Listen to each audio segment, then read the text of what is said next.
First off, there wasn't supposed to be a battle at the Solar Gate. The gate was meant to be a monument to peace, a stable wormhole mouth connecting Sol to Barnard's star, an economic artery so lucrative that no sane polity would dare threaten it. But sanity had leaked out of the Perseid compact months earlier, and their fleet, jagged, angular ships painted the color of dried blood, arrived unannounced, burned two habitats to cinders, then dropped into blockade formation around the throbbing vortex of the gate. Earth's sphere panic set in fast. The Seventh Fleet was 3 weeks out, chasing false alarms in the belt. The diplomats couldn't even get a carrier wave through the jamming, and the only armed vessels within half an AU were a half-dozen system guard cutters and the tugboat Vostok Resolve. That left the Solar Gate Security Corps, mostly dockhands, customs officers, and a skeleton cadre of combat engineers with outdated sidearms. I was one of those engineers. Chief Petty Tech Avery Reza, call sign Socket. I'd signed up to patch solar sails and weld micro-meteorite holes, not to cobble together kamikaze weapons. But the blockade tightened. Food and medical shipments piled up on our side of the jump mouth, and evac windows vanished. Desperation is an accelerant. Inside 48 hours, our little engineering bay became a skunkworks factory. We had nothing except civilian cargo pods, the standardized, pressurized cylinders that routinely ferried textiles, grain, and cheap entertainment cubes between stations. They were sturdy but slow, about as intimidating as a commuter tram.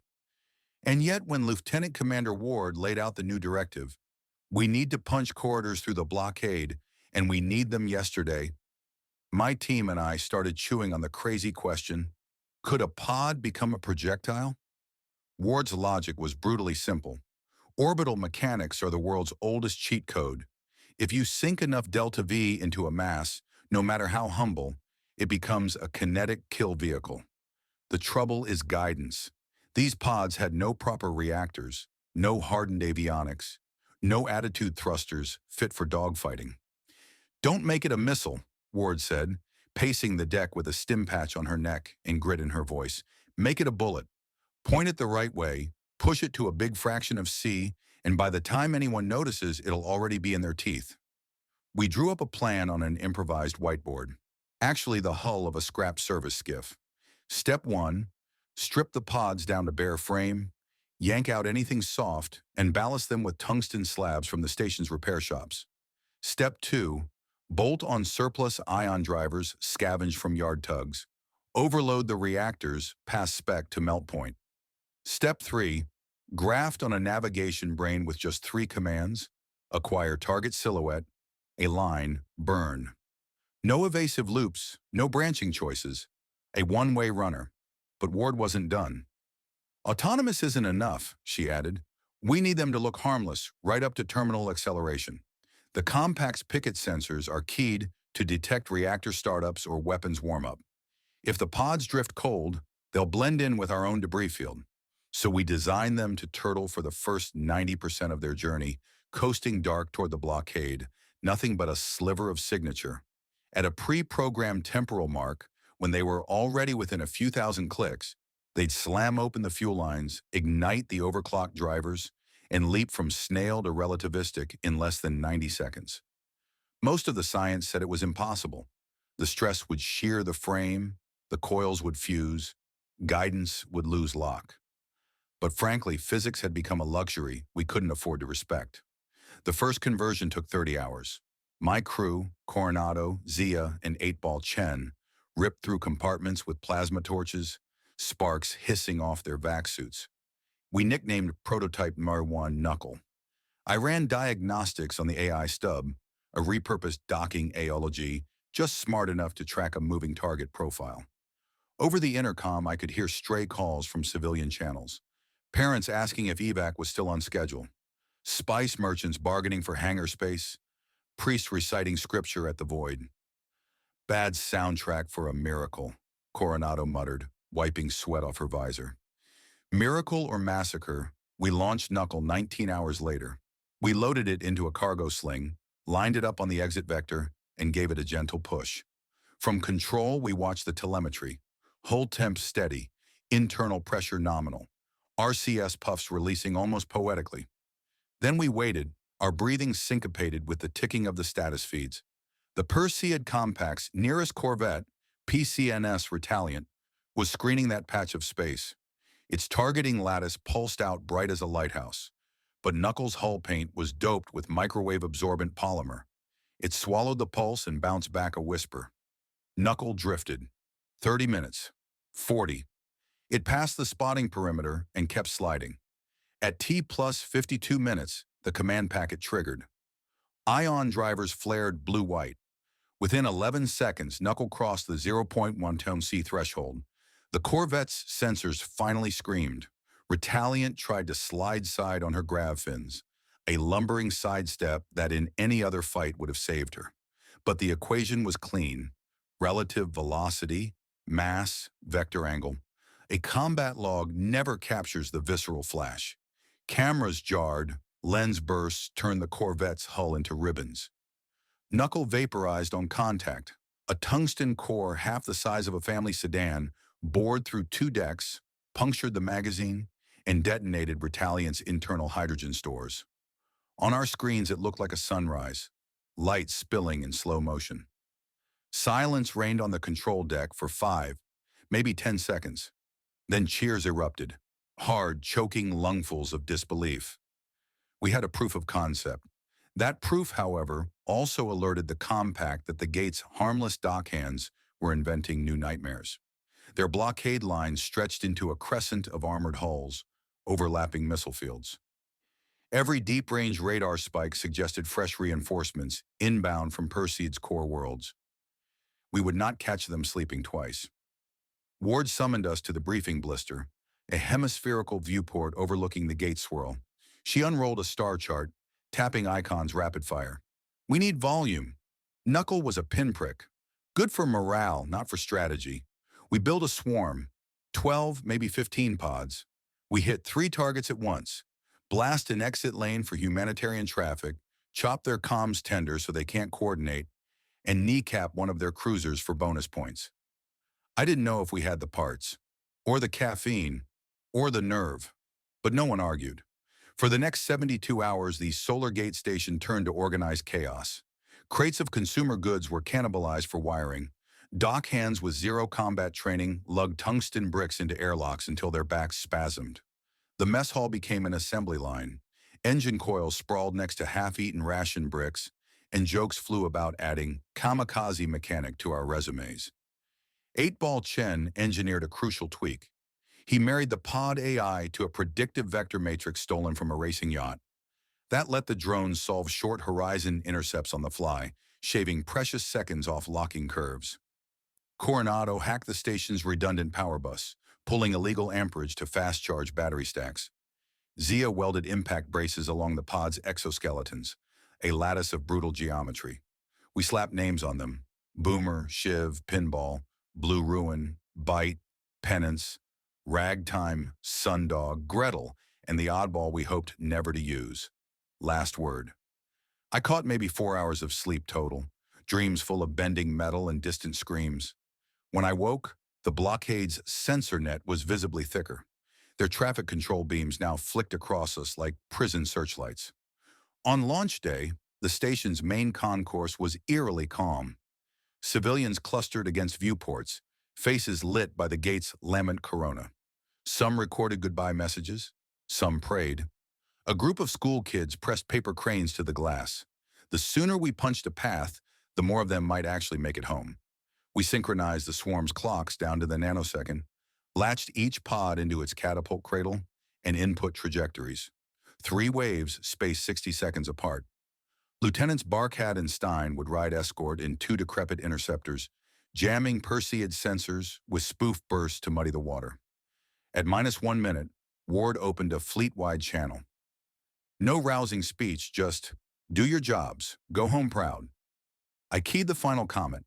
The launch rails thumped. Boomer and Shiv hissed down the tube, caught the slingshot current, and vanished into the black. 10 seconds later, Pinball, Blue Ruin, and Bite followed. Penance, Ragtime, and Sundog after that. Control erupted with overlapping telemetry, each pod a glowing thread on the wall displays.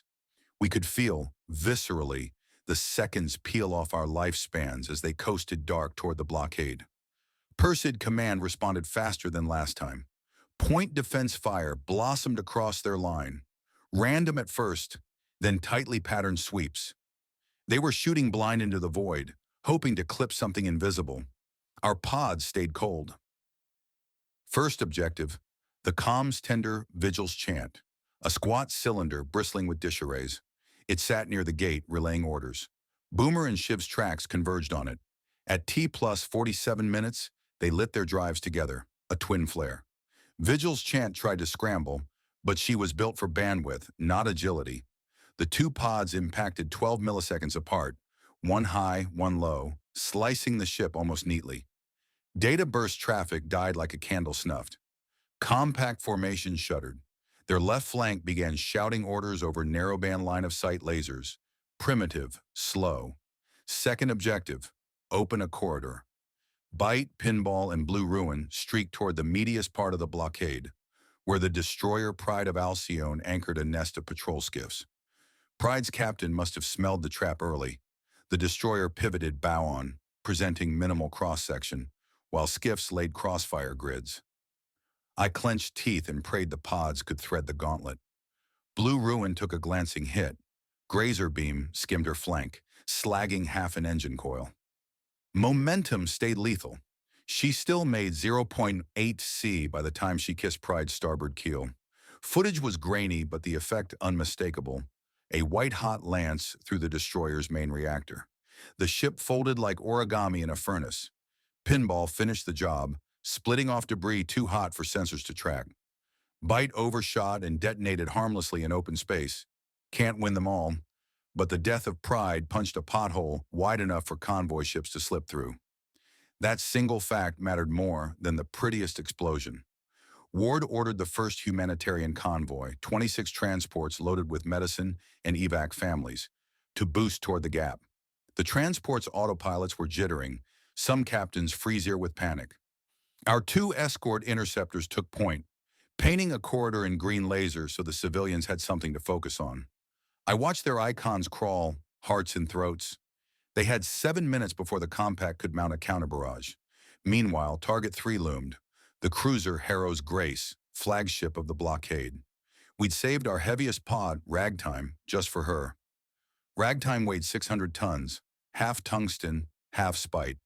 The cruiser had pivoted weapons on the gate, anticipating us, but her sensor spine was damaged by the earlier comm ship loss. Her picture of the battle space was laggy, imprecise. Ragtime coasted in, a shark in dark water. When she finally lit her engines, Harrow's Grace tried to roll, vector thrusters blazing, but you can't dance away from physics. Ragtime struck at 0.22 C. The hit tore a canyon through 4 decks, venting atmosphere along with 200 souls. The cruiser survived, barely, but her guns flickered out, and her command tower went dark. The battle should have ended there. The blockade's back was cracked, convoys pouring through the newborn gap, cheers echoing across civil channels. The Solar Gate's horizon sparkled with the silhouettes of lives saved. Then we discovered the cost of fighting clever. Hidden in the debris swirl, the compact had seeded mines, autonomous, stealth-skinned spheres no larger than helmets. They were inert while Harrow's Grace broadcast a friend-foe signal. With the cruiser offline, the mines woke and hunted motion. One drifted straight toward the first civilian freighter in the column. The liner Cassandra's wing, full of 600 refugees. Control gasped. I started typing override commands instinctively, fingers hopelessly outpaced by physics. The mine had no radio handshake. It lived on optical triggers and inertial heuristics. The liners were unarmed, their hulls just foam and optimism. Ward spun toward me, eyes fierce. "We've got one pod left," she said. Last word sat still in its cradle, unlaunched, a backup we'd kept because its navigation ALG was buggy. "We'll never get intercept," I protested. "The mine's meters away." "Not from here," she corrected. "From inside." Inside the gate, her plan clicked like a gun cocking. We could feed last word through the wormhole mouth, flip it in hyperspace, and pop it out meters from the mine before physics had time to notice. Dangerous? Definitionally. But the gate's exotic manifold scrambles sensors. The mind wouldn't register a relativistic object emerging behind its detection horizon. I sprinted with Zio and 8-Ball to retask last word. We ditched the faulty ALG, installed a suicide script. Exit, lateral thrust, detonate. The gate technicians rerouted the mouth's half-dormant field coils, giving us an express pass. Clamp seals released. Last word drifted into shimmering blue fog, vanishing as if into water. We pivoted cameras to the mine, a cruel speck inching toward Cassandra's wings forward cargo bay. 7 seconds stretched into centuries. The gate surface rippled. Last word reappeared in eye blink from the mine, kernel blazing. Impact and explosion fused into a single magnesium flash. Both objects vaporized along with a chunk of drifting scrap. The liner rocked on its gimbals but held. I realized only then that my lungs were locked, starved. I sucked air and tasted blood from bitten lip. Across control, faces sagged, triumphant and broken all at once. In orbit, the compact fleet signaled retreat. With Harrow's Grace crippled and the comms net fried, their captains saw no profit in martyrdom. One by one, their ships pivoted on ion thrusters, reconfigured for high-burn escape vectors. We let them go. Vengeance was a luxury we'd never afforded. Aftermath lasted longer than the siege. Relief convoys poured through the gate for 3 continuous days. Engineers patched hulls, counted losses. The official casualty sheet told one truth: 82 service members, 3 civilian transports, but rumors whispered higher. Those numbers always hide the homes that crumble later under grief. In the quiet that followed, I walked the cargo bay where our improvised armada had been born. Scorch marks stained the deck. Tungsten dust glittered like ash. Someone had taped a paper crane to a broken ballast slab, a child's handwriting on the wing. "Thank you for punching the dark." Ward found me there, her uniform stained, eyes sleepless. We stood among ghosts of pods turned weapons, tasting the hollow knowledge that we might have unleashed a new age of terror. If dock hands with welding torches could smash a fleet, how long until every petty warlord tried the same? I voiced that fear. Ward just shook her head. "We didn't start a new war," she said. "We just refused to lose the old one." Still, I couldn't shake the image. Cargo pods, symbols of commerce, of ordinary life, turned into bullets faster than any law could adapt. Maybe the universe had always been waiting for us to invent such ugliness. Maybe survival is the mother of both wonders and atrocities. I logged the final after-action report, filed the technical schematics under classified seals, and took my first shower in 6 days. The water felt too clean against skin that remembered welding sparks and command stale air. A week later, I received a packet from Earth Fleet Command, commendation for extraordinary engineering valor, plus a recruitment invitation to join their Black Project labs. I closed the file without reply. My genius, forged in fear, tempered in necessity, wasn't something I wanted weaponized further. Instead, I transferred to station reclamation. There's dignity in welding piece back together, patching solar sails, sealing micrometeor holes, teaching green cadets that metal has a memory and that every scar tells a story.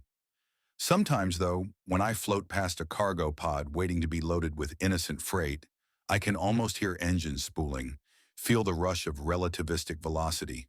The pod hangs there, quiet, unknowing. And I tell myself a vow: let it stay that way. Let the ramming drones remain pages in a logbook no child will ever read.